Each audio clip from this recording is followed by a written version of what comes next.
ಬೇಡ ಆಮೇಲೆ ಹಾಕ್ಲೈತಿ ಪೌಡರ್.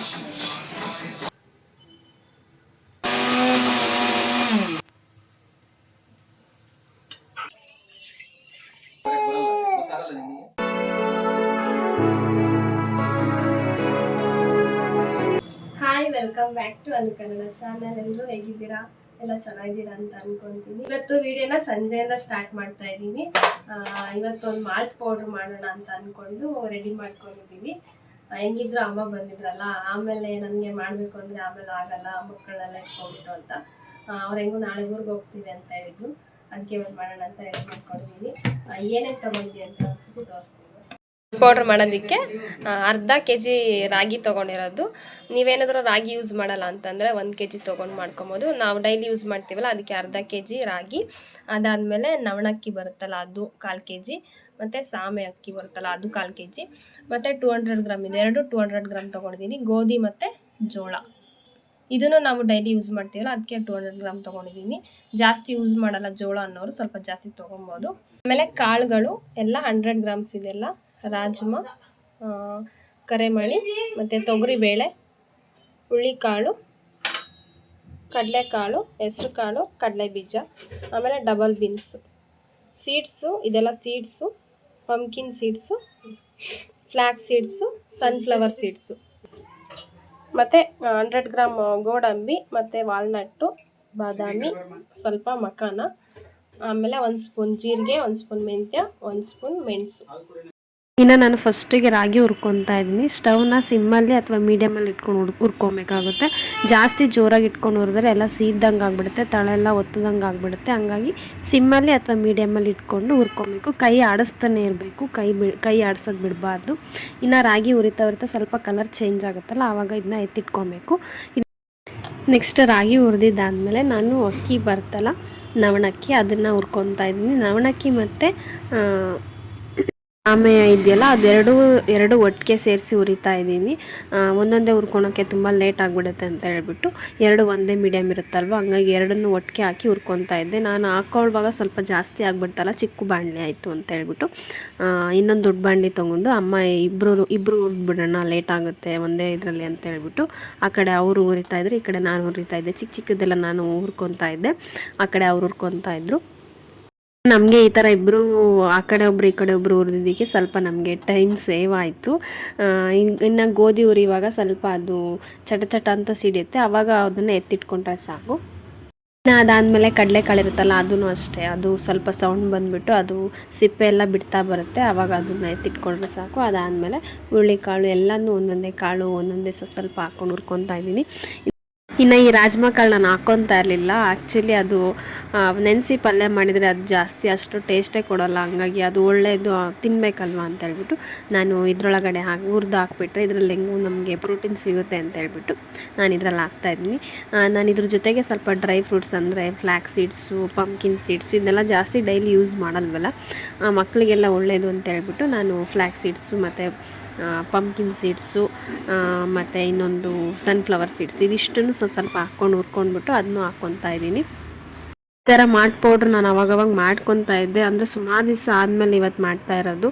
ಅಮ್ಮ ಬಂದಿದ್ರಲ್ಲ, ಹಂಗಾಗಿ ಮಾಡ್ಕೊಳ್ಳೋಣ ಅಂತ ಮಾಡ್ಕೊಂಡಿದ್ದು. ತುಂಬಾ ಹೆಲ್ತಿಗೆ ಒಳ್ಳೆಯದು, ಈ ಶುಗರ್ ಇರೋರಿಗೆಲ್ಲ ತುಂಬ ಒಳ್ಳೆಯದು ಇದು. ಚಿಕ್ಕವರಿಂದ ಹಿಡಿದು ದೊಡ್ಡವ್ರಿಗೆ ಎಲ್ರಿಗೂ ಚೆನ್ನಾಗಿ ಅನಿಸುತ್ತೆ ಇದು. ಒಂದು ಹೆಲ್ತಿ ಪ್ರೋಟೀನ್ ಏನಾದರೂ ಬೇಕು ಅಂತಂದರೆ ಈ ಥರ ಮನೇಲೇ ಮಾಡಿಕೊಂಡ್ರೆ ಚೆನ್ನಾಗಿ ಅನಿಸುತ್ತೆ. ಎಲ್ಲ ಸಪ್ರೇಟ್ ಹಾಕ್ಬಿಟ್ಟು ಅದನ್ನು ಒಂದು ಪ್ಲೇಟಿಗೆ ಹಾಕ್ಬಿಟ್ಟು ತಣ್ಣಗಾದ್ಮೇಲೆ ಎಲ್ಲದನ್ನೂ ಹಾಕಿ ಒಂದು ಸತಿ ಮಿಕ್ಸ್ ಮಾಡಿ ಇಟ್ಕೊಬೇಕು. ಇದೆಲ್ಲ ಮುಗ್ದಿತ್ತಲ್ವ, ಹಂಗಾಗಿ ಸ್ವಲ್ಪ ಕಡಲೆಕಾಳಿತ್ತು, ಅದನ್ನು ಹುರಿದ್ಬಿಟ್ಟು ಸ್ವಲ್ಪ ಉಪ್ಪು ಖಾರ ಹಾಕ್ಕೊಂಡು ಸ್ನ್ಯಾಕ್ಸ್ ಅಂತ ತಿನ್ಕೊಂಡ್ವಿ. ಇನ್ನು ರಾತ್ರಿ ಊಟಕ್ಕೆ ಮೊಳಕೆ ಕಾಳು ಸ್ವಲ್ಪ ಲೈಟಾಗಿ ಬಂದಿತ್ತು, ಎಣ್ಣೆ ಹಾಕ್ಬಿಟ್ಟು ನೈಟ್ ಊಟಕ್ಕೆ ಸಾಂಬಾರು ಮಾಡ್ಕೊಳ್ಳೋಣ ಅಂತೇಳಿ ರೆಡಿ ಮಾಡ್ಕೊತಾ ಇದ್ವಿ.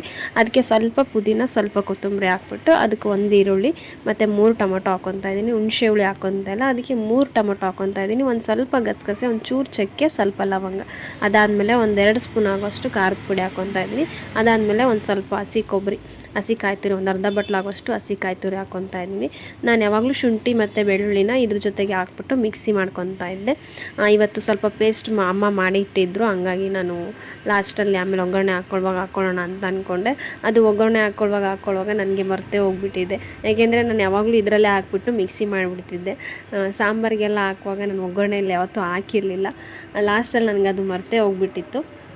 ಆಮೇಲೆ ಇನ್ನೇನು ಮಾಡೋದು, ಹಾಕಬೇಕು, ಅದು ಚೆನ್ನಾಗುತ್ತೆ ಟೇಸ್ಟ್. ಇದು ಹಾಕಿದ್ರೇ ಟೇಸ್ಟ್ ಚೆನ್ನಾಗೋದು. ಒಗ್ಗರಣೆ ಹಾಕೋದು ಮಿಸ್ ಆಯಿತು ಲಾಸ್ಟಲ್ಲಿ. ಆಮೇಲೆ ನೆನಪಾಯಿತು, ಪರವಾಗಿಲ್ಲ ಹಾಕು ಅಂತ ಅಮ್ಮ ಹೇಳಿದರು. ಅದಕ್ಕೆ ಆಮೇಲೆ ಹಾಕ್ಕೊಂಡೆ ನಾನು. ಇದಕ್ಕೆ ಒಂದು ಸ್ವಲ್ಪ ಎಣ್ಣೆ ಹಾಕ್ಬಿಟ್ಟು 1 ಸ್ಪೂನ್ ಆಗೋಷ್ಟು ಸಾಸಿವೆ, ಒಂದು ಸ್ವಲ್ಪ ಜೀರಿಗೆ ಹಾಕಿ ಸ್ವಲ್ಪ ಸಿಡಿದಾದ್ಮೇಲೆ ಒಂದು ಈರುಳ್ಳಿ ಹಾಕ್ಕೊಂಡು ಅದು ಸ್ವಲ್ಪ ಫ್ರೈ ಆದಮೇಲೆ ಒಂದು ಸ್ವಲ್ಪ ಕರಿಬೇವು ಹಾಕ್ಕೊಬೇಕು. ಅದಾದಮೇಲೆ ಒಂದು ಆಲೂಗೆಡ್ಡೆ ಹಾಕ್ಕೊತಾ ಇದ್ದೀನಿ. ಬದನೇಕಾಯಿ ಇದ್ದರೆ ಬದನೇಕಾಯಿ ಹಾಕ್ಕೊಬೋದು, ಇಲ್ಲ ಅಂತಂದರೆ ಒಂದು ಆಲೂಗೆಡ್ಡೆ ಇದ್ದರೆ ಆಲೂಗೆಡ್ಡೆನೇ ಹಾಕ್ಕೊಬೋದು. ಅದಾದಮೇಲೆ ರುಬ್ಬಿರೋಂಥ ಪೇಸ್ಟು, ನಾವೇನು ಮಸಾಲೆ ರುಬ್ಬಿಟ್ಟಿರ್ತೀವಲ್ಲ ಅದನ್ನ ಹಾಕ್ಕೊಂಡು ಒಂದು ಸ್ವಲ್ಪ ಬಿಸಿ ಮಾಡ್ಕೊಬೇಕು. ಇದು ಹಸಿ ವಾಸನೆ ಅಂಥದ್ದೆಲ್ಲ ಹೋಗುತ್ತೆ. ಒಂದು ಸ್ವಲ್ಪ ಬಿಸಿ ಆದಮೇಲೆ ಲೈಟಾಗಿ ಕುದಿ ಬರುತ್ತೆ. ಕುದಿ ಬಂದಾದಮೇಲೆ ಅದಕ್ಕೆ ಎಷ್ಟು ಬೇಕೋ ಅಷ್ಟು ನೀರು ಹಾಕ್ಕೊಂಡು ಮಿಕ್ಸ್ ಮಾಡ್ಕೊಬೇಕು. ನಾನು ಒಗ್ಗರಣೆ ಹಾಕ್ಕೊಳ್ಳುವಾಗಲೇ ಶುಂಠಿ ಬೆಳ್ಳುಳ್ಳಿ ಪೇಸ್ಟ್ ಹಾಕೊಂಡ್ರೆ ಇನ್ನೂ ಟೇಸ್ಟ್ ಚೆನ್ನಾಗಿ ಆಗ್ತಾಯಿತ್ತು. ನನಗೆ ಮರ್ತೋಗ್ಬಿಟ್ಟಿತ್ತಲ್ವ, ನಾನು ಆಮೇಲೆ ಹಾಕ್ಕೊಂಡೆ. ಆಮೇಲೆ ಇದಾದಮೇಲೆ ಸ್ವಲ್ಪ ಮೊಳಕೆ ಬಂದಿರುತ್ತಲ್ಲ ಆ ಕಾಳನ್ನ ಮೊಳಕೆ ಕಾಳು ಹಾಕ್ಬಿಟ್ಟು ಸ್ವಲ್ಪ ಉಪ್ಪು ಹಾಕ್ಬಿಟ್ಟು ನಮಗೆ ನೀರು ಎಷ್ಟು ಬೇಕಾಗುತ್ತೆ, ಅಂದರೆ ಜಾಸ್ತಿ ತೆಳ್ಳಗೂ ಮಾಡ್ಕೊಬಾರ್ದು, ಗಟ್ಟಿಗೂ ಮಾಡ್ಕೊಬಾರ್ದು. ಗಟ್ಟಿಗೆ ಅಂತಂದರೆ ಸಾಗು ಅಥವಾ ಏನಾದರೂ ದೋಸೆ ಚಪಾತಿಗೆ ಬೇಕು ಅಂತಂದರೆ ಗಟ್ಟಿಗೆ ಮಾಡ್ಕೊಂಡ್ರೆ ಚೆನ್ನಾಗಿ ಅನಿಸುತ್ತೆ. ಈ ಸಾಂಬಾರು ಮುದ್ದೆಗೆ ಮತ್ತು ಅನ್ನಕ್ಕೆ ಅಂತ ಅಂದರೆ ಮೀಡಿಯಮಾಗಿ ಮಾಡಿಕೊಂಡ್ರೆ ಸಾಕು. ಇನ್ನು ಅಮ್ಮ ಅಲ್ಲಿ ಊರಿಂದನೇ ಬರ್ತಾನೆ ಕಾಯಿ ಒಬ್ಬಟ್ಟಿಂದು ಹೂರಣ ಬರುತ್ತಲ್ಲ, ಅದನ್ನು ರೆಡಿ ಮಾಡ್ಕೊಂಡು ತಂದಿದ್ರು. ಮುಂಚೆನೇ ಮಾಡ್ಕೊಬೇಕಿತ್ತು. ನಮಗೆ ಒಂದು ವಾರದಿಂದ ಯಾರಿಗೂ ಹುಷಾರಿಲ್ದಂಗೆ ಆಗಿಬಿಟ್ಟಿತ್ತು. ಹಂಗಾಗಿ ಮಾಡೋ ಇಂಟ್ರೆಸ್ಟು ಇರಲಿಲ್ಲ, ತಿನ್ನೋ ಇಂಟ್ರೆಸ್ಟು ಇರಲಿಲ್ಲ. ಹಂಗಾಗಿ ಇವತ್ತು ಮಾಡ್ಕೊಳ್ಳೋಣ ಅದು ಅಂತೇಳ್ಬಿಟ್ಟು ಮಾಡ್ಕೊತಾ ಇದ್ವಿ. ಇನ್ನು ಇವರು ಮನೇಲೇ ಇದ್ರಲ್ವ, ಹಂಗಾಗಿ ಮಕ್ಕಳಿಗೆ ಅವರೇ ಊಟ ಮಾಡಿಸ್ತಾಯಿದ್ರು. ನೈಟ್ ಹೊತ್ತು ಯಾವಾಗಾದರೂ ಫ್ರೀ ಇದ್ದಾಗ ಅವರೇ ಊಟ ಮಾಡಿಸ್ತಾರೆ. ಅವ್ರು ಯಾಕೆಂತಂದರೆ ಡೇ ಹೊತ್ತೆಲ್ಲ ಇರಲ್ವಲ್ಲ, ಹಂಗಾಗಿ ಮಕ್ಕಳಿಗೆ ನೈಟ್ ಹೊತ್ತು ಅವ್ರು ಊಟ ಮಾಡಿಸ್ತಾ ಇರ್ತಾರೆ. ಇನ್ನು ಸಾಂಬಾರು ಎಲ್ಲ ರೆಡಿ ಆಯಿತು. ನಾವು ಊಟ ಮಾಡ್ಕೊಂಡಿದ್ದಾಯಿತು. ಊಟ ಮಾಡ್ಕೊಂಬಂದಾದ್ಮೇಲೆ ಮನೆ ಹತ್ರನೇ ಇದೆ ಮಿಷಿನು, ದೂರ ಹೋಗೋ ಅವಶ್ಯಕತೆಯೇ ಇಲ್ಲ. ಅದನ್ನೆಲ್ಲ ಎತ್ತಿಟ್ಬಿಟ್ಟು ತಣ್ಣಗಾಕಿ 2 ಬಾಕ್ಸ್ಗೆ ಹಾಕಿ ತಣ್ಣಗಾಕಿ ಎತ್ತಿಕ್ಕಿದ್ದೆ. ನೀವು ಇದೇ ಥರ ಒಂದು ಮಾಲ್ಟ್ ಪೌಡ್ರ್ ಮನೆಯಲ್ಲೇ ರೆಡಿ ಮಾಡ್ಕೊಳ್ಳಿ. ಡೈಲಿ ಇದನ್ನು ಒಂದು ಗ್ಲಾಸಿಗೆ 1 ಸ್ಪೂನ್ ಅಥವಾ 2 ಸ್ಪೂನ್ ಆಗೋಷ್ಟು ಹಾಕಿ ಮಿಕ್ಸ್ ಮಾಡಿಟ್ಕೊಂಡು ಅದನ್ನು ಒಂದು ಸ್ವಲ್ಪ ಕುದಿ ಬಂದಮೇಲೆ ಅದನ್ನು ಕುಡಿದ್ರೆ ತುಂಬ ಚೆನ್ನಾಗಿರುತ್ತೆ. ಅದಕ್ಕೆ ಸ್ವಲ್ಪ ಉಪ್ಪು ಅಥವಾ ಬೆಲ್ಲ ಹಾಕ್ಕೊಬೋದು. ನಿಮ್ಗೆ ಯಾವ್ದು ಇಷ್ಟ ಆಗುತ್ತೋ ಅದನ್ನ ಹಾಕ್ಕೊಳ್ಳಿ. ಇವತ್ತಿನ ಈ ವಿಡಿಯೋ ನಿಮಗೆ ಇಷ್ಟ ಆದರೆ ಲೈಕ್ ಮಾಡಿ, ಹಾಗೆ ನಿಮ್ಮ ಫ್ರೆಂಡ್ಸ್ ಫ್ಯಾಮಿಲೀಸ್ಗೆ ಶೇರ್ ಮಾಡಿ. ಅವರು ಕೂಡ ಮಾಡ್ಕೊಳ್ತಾರೆ ಇದನ್ನು ಇಷ್ಟ ಆಯಿತು ಅಂತ ಅಂದರೆ. ನನ್ನ ಚಾನಲ್ ಸಬ್ಸ್ಕ್ರೈಬ್ ಮಾಡಿಲ್ಲ, ಸಬ್ಸ್ಕ್ರೈಬ್ ಮಾಡ್ಕೊಂಡು ನೋಡಿ. ನೆಕ್ಸ್ಟ್ ವಿಡಿಯೋದಲ್ಲಿ ಸಿಗ್ತೀನಿ. ಟೇಕ್ ಕೇರ್, ಬಾಯ್.